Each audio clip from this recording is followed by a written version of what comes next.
up guys, it's Aditya S, and today, as you can see, we're going to be unboxing, reviewing, as well as testing out the HP Pavilion Core i5 desktop. So, we got this desktop, me and my dad, on Black Friday for $350. So this is a really good deal because this is usually around $500, and it has quite good specs, not like a gaming rig or anything, but good, really good for everyday use. So the specs are here on the back. It has a 7th gen Intel Core i5 processor. It has 12 GB DDR4 RAM, and it also has a 1 TB hard drive. So it also comes with like a keyboard and a mouse, but like you're probably gonna replace those because they're not that good quality. The graphics card is also not something to boast about. It's like NVIDIA 720 graphics. So let's get right into it. So I have this box knife. I'm just gonna go cut that right there.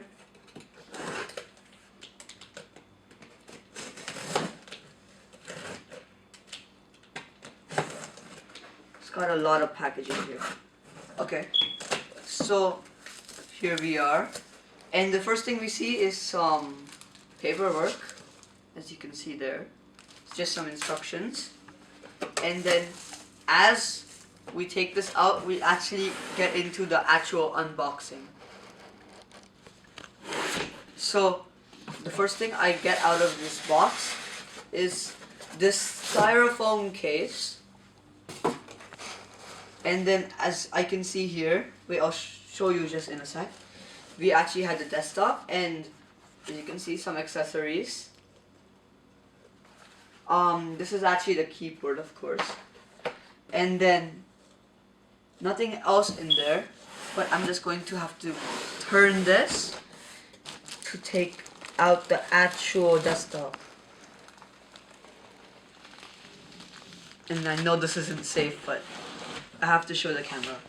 And some other things are just some cables, HDMI, or actually, yeah, HDMI, and the mouse is in there as well.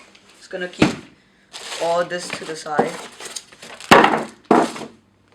And then what we see here is the actual desktop. So this is cool, but I just need to get it upright. And here we go. So as you can see, this is the HP Pavilion desktop. So the first thing I noticed, it's amazing build quality. It's got this kind of like rubber-ish texture up here on the top, and over here it's got this nice pattern. And if I'm not wrong, these might be speakers, but I'm not completely sure. Of course, there's a DVD writer. You obviously need one of those. The power button's up here. It's got the sleek HP logo. And some other things include an audio headphone jack, an SD card reader, and I'm pretty sure this is a 7-in-1, so it can read like micro SD cards, SD cards, and a bunch of other things. Thunderbolt C cable, which is really nice. I wouldn't expect that. Actually, I never saw that while looking and shopping for this computer. And of course, it's got one USB Type 3 cable. And on the back, it's also, of course, Intel Core i5 7th gen. As you can see on the back, we've just got a bunch of cables. Here's the power outlet. Not sure what that is or that is.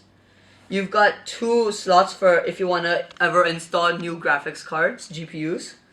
You've got a headphone jack. Wait, a microphone jack, sorry. And there's input and output for audio. There are 4 more USB ports here, and an Ethernet cable, an HDMI, as well as a VGA. So if you notice, there's a VGA slot as well as an HDMI slot. So right off the bat, you can connect 2 monitors to this. Of course, it's meant for like everyday use, but if you need 2 monitors, it probably can handle it.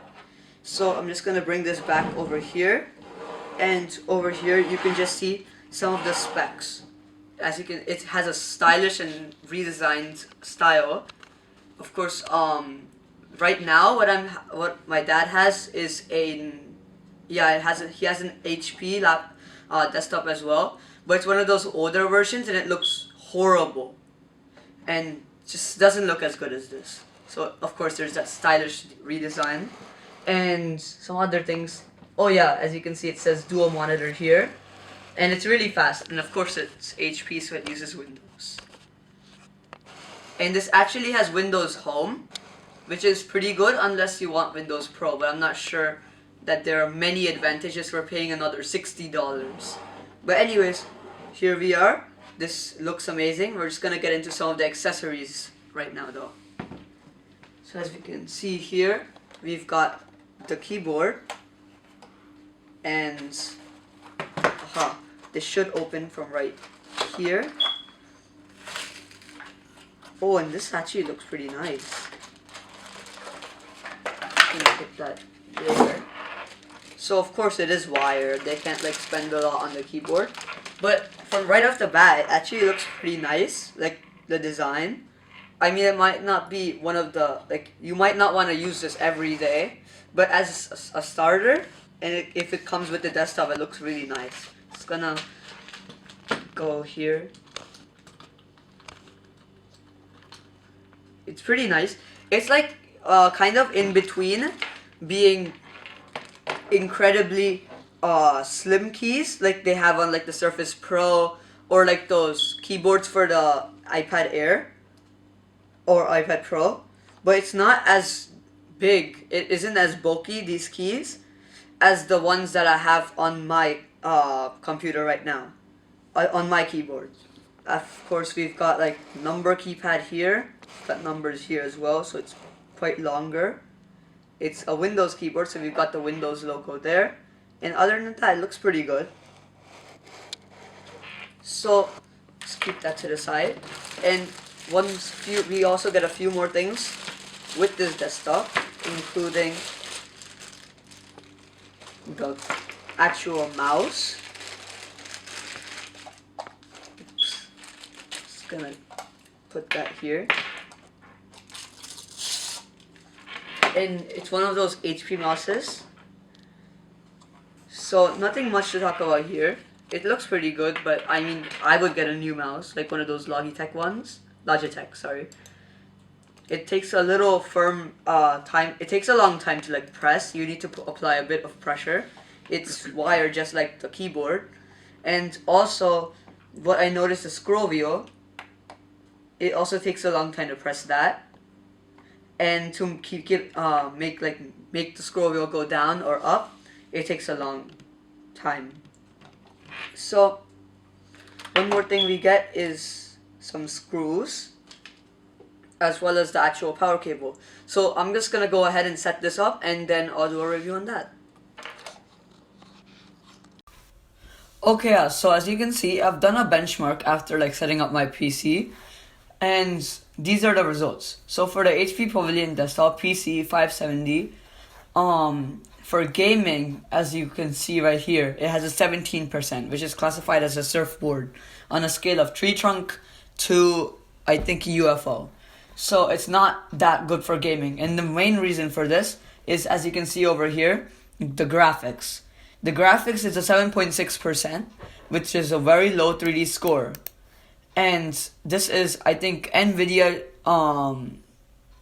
Intel 630 graphics. As you can see somewhere here, I'm not sure exactly where, but those are like inbuilt onboard graphics, and those are the best graphics you would want on a PC, especially a gaming PC. But this isn't a gaming PC. It's meant for it's meant to be a workhorse and a workstation. So that is why for a desktop we get a 51%, which is really good, which classifies this PC as a yacht from the same like tree trunk to UFO rating scale. And as a workstation, this has a 35%, which is a sailboat.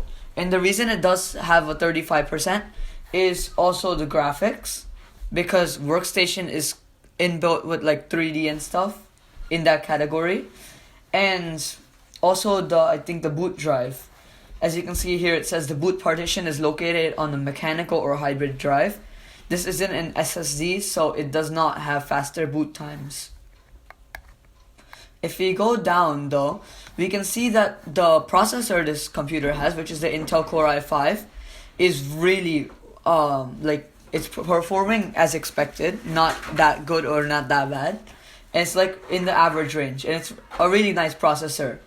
The graphics card is performing really poorly because it's onboard graphics, and that's not supposed to be really good. The drives, as you can see over here, and the memory kit is just 12 GB, and I think that's fine, but I think there might be something wrong with this PC, because as you can see, it says relative performance is an inefficient samples. I'm not exactly sure what that means, but okay. So all in all, this is a nice desktop slash workstation, but really poorly for gaming. And I also did another test on novabench.com. So here the score is 950, which is pretty decent. The GPU is Intel HD Graphics 630. The CPU, we already went over that. The GPU score is really low, and when like paired with 3D, like 4K 3D applications, it gets 12 FPS. I think I reviewed another computer, and that is actually a HP Pavilion Power gaming desktop, and it actually got 150. So you can see the difference. That had a GPU which is NVIDIA GTX 1060, and this is HD Graphics 630. So if you're a gamer, this really means a lot to you. Don't buy this PC. But otherwise, for non-gaming intensive, non-graphics intensive tasks, this PC is amazing. The RAM score is pretty good. The CPU score is really nice for this CPU. The disk score is also pretty decent, I guess, unless you're gonna be doing a lot of file moving around. And otherwise, this PC is meant for workstation and desktop use, and that's why it has a really high score for workstation and desktop use.